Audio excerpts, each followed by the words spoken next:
अमन मुआहिदे को तार तार करने का इसराइली मंसूबा बेनकाब। इसराइल ने ईरान पर किसी भी वक्त एक बड़े हमले की तैयारियां शुरू कर दी। ये हमला कब किया जा सकता है और कैसे किया जा सकता है, और क्या अमेरिका इस हमले में इसराइल का साथ देगा? इस बारे में अज़हर अली खान से बात करते हैं। अज़हर भाई, कुछ खबरें सामने आ रही हैं कि जनाब वो एक दफ़ा फिर पूरी प्लानिंग कर रहे हैं ईरान पर हमले की। तो क्या वाकई वो ईरान पर किसी भी वक्त एक बड़ा हमला कर सकता है? और अगर वो कोई बड़ा हमला करता है तो ईरान का क्या जवाब हो सकता है, और क्या अमेरिका उसके साथ होगा इस हमले में? अदिल भाई, असल में इसराइल की आर्मी को उसने कहा था नेतन्याहू ने कि एक प्लान बनाओ और मुझे प्लान बना के बताओ कि अगर हम कल हमला करना चाहते हैं ईरान पे तो हमारी स्ट्रेटजी क्या होगी। तो उसकी आर्मी ने उसकी टेबल पे लाके वो सारा मसवदा रख दिया है कि किस तरह हम हमला कर सकते हैं, कब कर सकते हैं, और ईरान में ये हमला जो नया होगा वो नया, उसमें नया क्या होगा, उसमें नई शिद्दत किस तरह की होगी।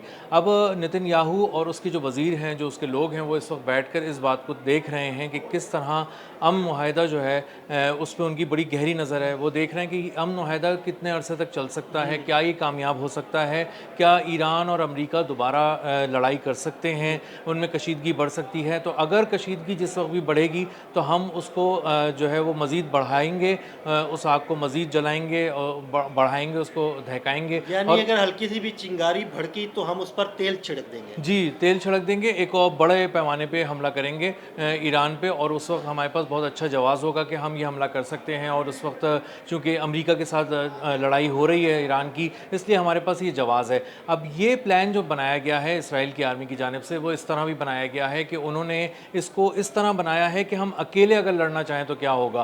तो नेतन्याहू ने ख़ास तौर पे कहा था कि हमारे अब अमेरिका के साथ जो ताल्लुकात हैं वो इस तरह के नहीं है कि किसी वक्त भी अमेरिका हमारी मदद को पहुंच जाए। तो अब इस बात को जहन में रखना कोई भी प्लान बनाते हुए कि हमें ईरान पर जो हमला करना है वो हमें अकेले करना होगा और हमें अकेले ही उसको आगे तक लेके जाना होगा। तो उतना प्लान बनाना कि जिसमें हम कम से कम वक्त में ज़्यादा से ज़्यादा चोट पहुंचा सकें ईरान को। और कुछ ऐसी प्लानिंग भी उसमें शामिल की जा रही है जो अंदाज़ा हो रहा है, जो उसके फ्रांस का एक टीवी है वो बता रहा है कि किस तरह वो ये सोच रहे हैं कि अगर ईरान ने कोई हमला किया तो हम फ़ौरन उसके जवाब में कल ही हमला लॉन्च कर देंगे। इसका मतलब ये है कि इसराइल कोई शरारत कर सकता है, ईरान का नाम ले सकता है, कोई ऐसा बहाना तराश सकता है जिसकी बुनियाद पे चढ़कर वो ये बात कहने लगे, दुनिया को बताए कि चूँकि ईरान ने हम पे हमला किया था इसलिए हमने उस ईरान पे हमला कर दिया है और अब हमारे पास बहुत ही तगड़ा जवाब है उस पर हमला करने के लिए। अब इस मामले पे अगर हम कुछ दिन पहले मैंने और आपने एक व्लॉग किया था कि एक फॉल्स फ्लैग ऑपरेशन, हाँ जी, बिल्कुल। दहशतगर्दी का मंसूबा नेतन्याहू प्लान कर रहा है, और वो अरब ममालिक में से किसी एक का नाम ले सकता है, लबनान का नाम ले सकता है, इस तरफ अगर नाम ले तो वो ईरान का नाम ले सकता है। और ये बात कही जा रही है कि कहीं से पानियों के रास्ते दहशतगर्द जो हैं वो इसराइल में दाखिल हो सकते हैं। हमने बात की थी बड़ी तफसीली। जी, तो अब हो सकता है कि वो इस प्लान के ज़रिए ईरान पर हमले का कोई जवाब घड़ लें अपनी तरफ से, या फिर ईरान के किसी हमले का इंतज़ार कर रहे हों, या फिर अमन मुआहिदा जो है उसमें पेशरफ्त को वो देखें कि किस तरह उसको सबोताज किया जा सकता है, या उसमें देखें कहीं डेडलॉक आ रहा है तो वो आगे बढ़कर उस पर वार करें। अच्छा अज़हर भाई, मेरे दो सवाल हैं। एक सवाल तो यह है कि अगर इसराइल ईरान पर हमला करता है तो ईरान की जानिब से पहले भी उसको मुंह तोड़ जवाब दिए जाते रहे हैं, तो इस दफ़ा ईरान का जवाब कितना शदीद हो सकता है? दूसरा सवाल मेरा ये है कि अगर इसराइल ईरान पर हमला करता है और अमेरिका की मदद के बगैर करता है, तो क्या अमेरिका उस हमले के बाद इसराइल को बचाने के लिए आएगा? देखिए, जो आपका पहला सवाल है ना कि ईरान क्या कर सकता है इसराइल के साथ, तो ईरान जो है वो इस वक्त हर तरह से तैयार है अपने दिफा के लिए भी, वो आजमा भी चुका है। और अगर आप थोड़ा और बारीक बीनी से देखें तो आपको अंदाज़ा होगा कि तेल अवीव पे बम बरसाने के बजाय पहले शुमाली इसराइल जो है उसका महाज बहुत ज़्यादा गर्म कर देगा ईरान, जो उसने किया हुआ भी था। और इस वक्त हर तरफ शुमाली इसराइल में तबाही है, स्कूल बंद हो चुके थे, वहाँ पे लोग घरों में महसूर थे या फिर वो सायरन सुन के भाग रहे थे और शेल्टर्स में छुप रहे थे। तो शुमाली इसराइल में जो यहूदी हैं उनका जीना हराम होने वाला है अगर इसराइल किसी भी तरह का कोई मिस एडवेंचर करता है ईरान के साथ। इसी के साथ साथ ईरान को ये भी मालूम है कि किस तरह पेनिट्रेट करना है, उसके पास एग्जैक्ट कोऑर्डिनेट्स हैं, वो ताक ताक कर उन जगहों को निशाना बना सकता है जो मिलिट्री की जगहें हैं, जो फ़ौजी मफादात हैं इसराइल के, या फिर बहुत ही स्ट्रेटजिक कोई लोकेशंस हैं इसराइल की जो असल में दिल पर वार करते हैं जिस तरह नेतन्याहू के, तो उन मकामात को निशाना बना सकता है ईरान। और अमेरिका इसमें शामिल होगा या नहीं होगा, अमेरिका बज़ाहिर अब इस जंग से जान छुड़ा रहा है और ख़ास तौर पे नेतन्याहू से जान छुड़ा रहा है। और उसको अंदाज़ा हो गया डोनाल्ड ट्रंप को कि नेतन्याहू ने मेरी पीठ पे भी वार किया, मेरे सीने पे भी वार किया, दोस्त के रूप में दुश्मन बन के मुझे बहुत बुरी तरह डस लिया है उसने।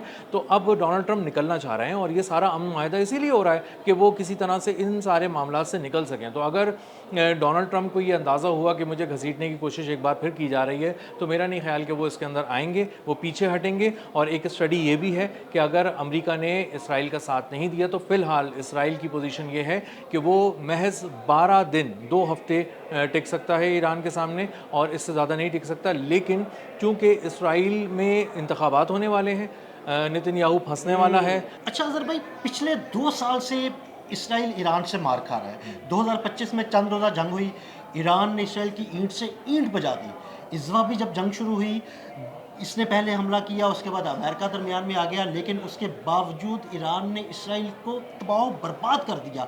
तो क्या इस सारी तबाही के बावजूद इसराइल हिम्मत करेगा दोबारा ईरान पर हमले की? असल में इसराइल के अंदर दमखम नहीं है, कोई वो पोटेंशियल नहीं है कि वो जाके किसी तरह ईरान से लड़ जाए और उससे टकरा जाए, और पहले भी इसीलिए वो अमेरिका को साथ लेकर आया था।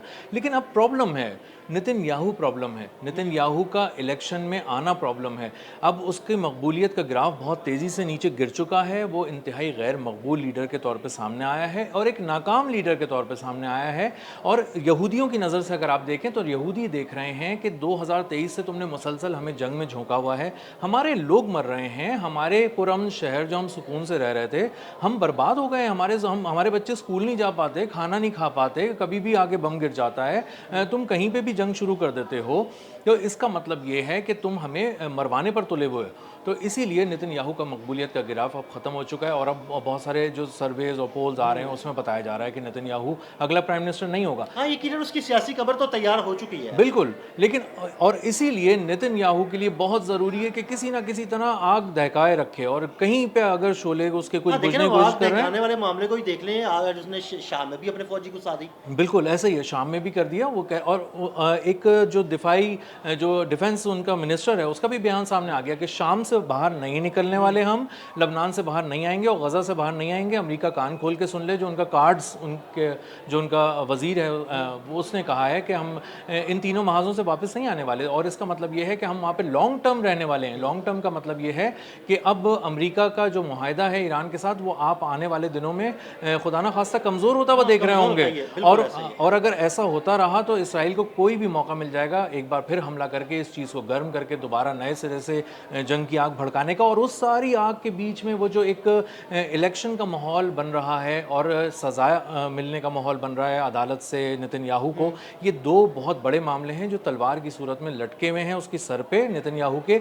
ये दोनों शायद इधर उधर हो जाएंगे, कुछ घुमा फिरा लेगा, किसी तरह करप्शन के ज़रिए, किसी तरह धौंस धांधली के ज़रिए, दबाव के ज़रिए इन चीज़ों को चेंज कर लेगा और अपने हक़ में चीज़ों को कर लेगा। तो इसीलिए नेतन्याहू चाह रहा है कि कोई उसको एक ऐसा ज़बरदस्त किस्म का जवाज़ मिल जाए, कोई जंग का जवाज़ मिल जाए जिसमें उसको सारी कौम बैठ के टीवी पे ये देख रही हो कि इसराइल की जंग शुरू हो गई है और किसी का ध्यान ये आना जाए कि उसके ऊपर जो मुकदमात थे करप्शन के, इख्तियारात से तजावुज़ के, खौफनाक किस्म के जो तवील सज़ा उसको मिल सकती थी, उन मुकदमात का क्या हुआ। और इसी तरह वो उसकी जो मकबूलियत का ग्राफ गिर गया था, इलेक्शन आने वाले थे, उसका क्या हुआ। तो नेतन्याहू बहुत अच्छे कार्ड्स खेलने की कोशिश कर रहा है और ये उसके आखिरी कार्ड्स हैं क्योंकि उसके पास सारी मोहलत ख़त्म हो चुकी है और अब वो अपने इक़्तिदार के दबाम के लिए और अपनी ज़िंदगी को बचाने के लिए पूरी यहूदी रियासत को भी आग में झोंकने से नहीं दरेग कर रहा।